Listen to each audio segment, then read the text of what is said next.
Assalamualaikum warahmatullahi wabarakatuh. Di masa abad pertengahan, setidaknya ada dua kerajaan besar Islam yang menguasai sebagian besar wilayah dunia, yaitu Kerajaan Utsmani di Turki dan Kerajaan Mughal di India. Banyak data-data sejarah yang telah membahas tentang Kerajaan Turki Utsmani yang begitu fenomenal.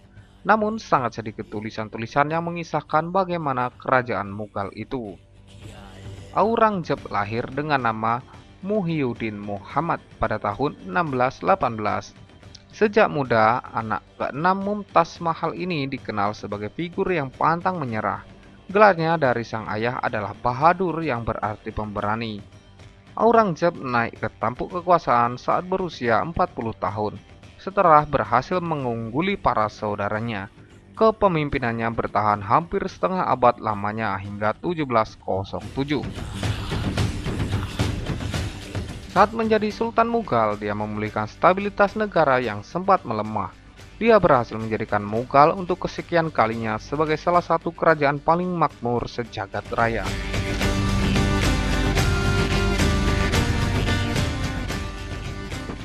Jumlah penduduk Kesultanan Mughal saat itu mencapai 158 juta jiwa. Kekayaan sang sultan diketahui jauh melampaui para raja Eropa yang hidup sejaman. Bahkan hampir seperempat kekayaan dunia waktu itu berada dalam kendali Kesultanan Mughal. Aurangzeb yang terkenal dengan sebutan Alamgir itu lahir pada 4 November 1618 pada masa Kekaisaran Mughal, lalu wafat pada 3 Maret 1707 pada saat kerajaan Ahmad Nagar berusia 88 tahun. Mughal adalah kerajaan Islam di anak benua India dengan Delhi sebagai ibu kotanya, berdiri antara tahun 1526 sampai 1858 Masehi. Kerajaan ini didirikan oleh Jahiruddin Muhammad Babur. Di antara raja-raja Mughal yang membawa kerajaan ini mencapai masa keemasannya adalah Aurangzeb Alamgir yang memerintah tahun 1658 sampai 1707 Masehi.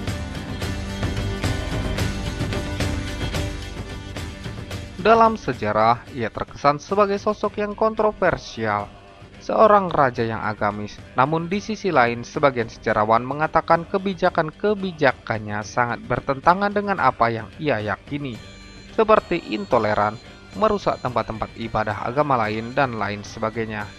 Begitulah saat kita membaca sejarah, selalu ada kubu yang pro dan kontra. Sebagian melihat seorang tokoh sejarah sebagai seorang tokoh besar yang menginspirasi, namun sebagian yang lain bisa jadi malah menganggap tokoh yang sama sebagai seorang tiran. Orang-orang Hindu dan Sikh menganggap Aurangzeb sebagai sosok seorang raja yang kejam dan bengis, mengekang kebebasan dan intoleran. Namun sebaliknya, orang-orang Islam menganggapnya sebagai profil pemimpin yang agamis dan adil. Pembahasan kali ini akan menyibak retorika tersebut, mendudukkan dan memberikan penjelasan tentang Aurangzeb sebagai seorang raja muslim yang memerintah sebuah negeri yang mayoritas masyarakatnya adalah orang-orang Hindu. Saat ayahnya masih berkuasa, Aurangzeb memimpin pasukan yang bertugas meredam pemberontakan di sejumlah wilayah Mughal, termasuk Bandelkhat. Sesudah misi itu berhasil, dia kembali ditugaskan untuk memukul mundur pasukan Ahmad Nagar dan sekutunya di dataran tinggi Decca. Kelak pengalaman tempur ini akan berguna untuk merebut kekuasaan tertinggi di istana Mughal. Dalam perang sipil di akhir era Shah Jahan, Aurangzeb berhasil menyingkirkan 3 saudaranya untuk meraih kekuasaan. Pada tahun 1658, dia resmi menjadi raja ke-6 Kesultanan Mughal. Sejak kepemimpinannya, syariat Islam diberlakukan lebih ketat lagi di anak benua India. Dia sendiri merupakan pengikut mazhab Hanafi dan berupaya menjadi seorang muslim yang saleh.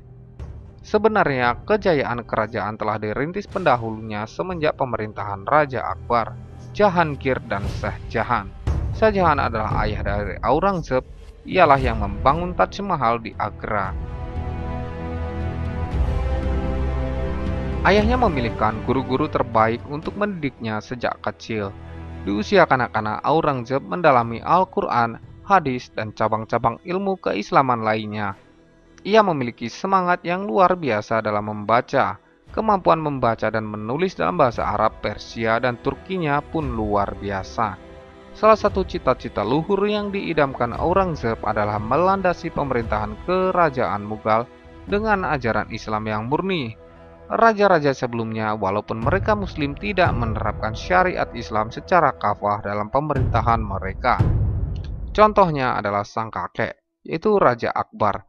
Dalam kehidupan dan pemerintahannya, sang kakek seringkali menentang prinsip ajaran Islam dengan mengadopsi tata nilai akidah dan amalan yang bukan berasal dari Islam. Cita-cita Aurangzeb ini diilhami oleh pendidikan dan keyakinannya yang kuat akan ajaran Islam. Aurangzeb menjadi Raja Mughal sebelum ayahnya mangkat. Meskipun ia sangat menghormati ayahnya, namun Aurangzeb cukup vokal menentang kebijakan-kebijakan ayahnya, seperti gaya hidup yang boros dan berlebih-lebihan. Di antara kebijakan sang ayah yang ia kritik adalah pembangunan Taj Mahal, sebuah makam yang dibangun oleh ayahnya untuk mendiang ibunya, Mumtaz Mahal. Menurut Aurangzeb, pembangunan makam tersebut bertentangan dengan nilai-nilai ajaran Islam yang melarang meninggikan bangunan di atas makam. Dan tentu saja hiasan dan ornamen-ornamen Taj Mahal pasti membutuhkan biaya yang besar. Ia menyatakan meninggikan bangunan di atas makam adalah sesuatu yang ilegal dan tidak diragukan lagi hal itu merupakan pemborosan. Sikap Aurangzeb terhadap orang-orang Hindu dan Sikh bukanlah sikap diskriminatif seperti yang dituduhkan sebagian sejarawan. Bahkan puluhan orang-orang Hindu ia angkat menjadi pegawai di istana, kantor, dan penasehatnya. Bahkan Aurangzeb adalah raja yang paling toleran dalam perjalanan kerajaan Mughal. Terbukti dengan orang-orang Hindu dan Sikh ambil bagian dalam jajaran pemerintahan dan militernya. Tentu saja hal ini menunjukkan bahwa Aurangzeb bukanlah seorang yang kaku dalam keagamaan dan serta-merta menolak kontribusi non-muslim. Raja Aurangzeb seorang raja yang berusaha meniti jalan kebenaran, mempelajari Islam yang murni dan menerapkannya secara pribadi dan untuk masyarakatnya. Aurangzeb berhasil memperluas kekuasaan di India secara utuh melebihi daerah yang berhasil ditaklukkan Sultan Akbar. Tinggal bangsa Maratha yang belum benar-benar bisa ditaklukkan oleh Aurangzeb. Perlawanan bangsa Maratha merupakan ancaman paling berat pada masa-masa selanjutnya. Sampai Aurangzeb wafat tahun 1707, bangsa Maratha masih memberikan perlawanan sengit terhadap Kesultanan Moghul. Tahun 1707 merupakan akhir pemerintahan Aurangzeb yang tutup mata pada usia 90 tahun. Kekuasaan Aurangzeb merupakan antiklimaks pemerintahan Moghul di India. Masa sesudahnya kekuasaan Moghul terus mengalami kemunduran. Konflik saudara dari anak-anak Aurangzeb menyebabkan kekuatan negara kian keropos. Setelah Aurangzeb wafat, raja-raja berikutnya mulai lemah. Kerajaan Mughal dan rajanya tidak lebih hanya sebagai simbol dan lambang belaka. Bahkan raja digaji oleh kolonial Inggris yang datang tinggal di dalam istana. Sang raja terakhir, yaitu Bahadur Shah, mencoba memimpin pasukan untuk melakukan pemberontakan melawan Inggris. Akan tetapi usahanya tersebut mengalami kegagalan. Ia tertangkap dan disiksa secara keji, lalu dibuang ke Rangoon, Myanmar pada tahun 1862. Dengan demikian maka tamatlah riwayat kerajaan Islam Mughal di India. Setelah berabad-abad lamanya mengalami kejayaan, peninggalannya yang paling berharga adalah bangunan istana Taj Mahal dan masjid yang indah. Mereka juga membantu penyebaran agama Islam di anak benua India.